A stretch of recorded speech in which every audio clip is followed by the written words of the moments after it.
Құрметті президент мырза, сізге амал жоқтан соңғы үмітіміз ретінде арызданып отырмын. Алдын алаяқтықпен сотталған Байтен Раушан маған қатысты бірнеше рет алаяқтық жасады. Мен участок сатамын деп маған 5,5 миллион теңге алды. Одан бөлек балабақшаға 64 миллионнан астам қаражатымды жұмсатқызды. Атыңа аударып беремін деп маған 3 ғимаратты жөндеу жұмыстарын жүргізіп, соңында балабақшаларды өз сыбайластарына сатып қуып шықты.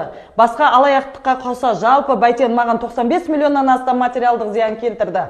Балабақшада тұрған менің заттарымды өзінше билік етіп алып қойды. Шымкент полициясы заңсыз қысқартып жіберіп отыр. Прокурор заңсыз келісті, алаяқтық жоқ дейді. Құрметті президент, сізге заңдылықтың кепілі ретінде жанайқайда айтып отырмын. Байтен Раушанды 2 рет тура осындай алаяқтық қылмыстар бойынша сотты болған рецидивист. Осыған қарамастан Шымкент органдары Байтен Раушанды қылмысқа тартпай отыр. Сізден бас прокуратураға тапсырма беріп, осы Байтен Раушанды қылмыстық жауапқа тартуды көмектесуіңізді сұраймыз.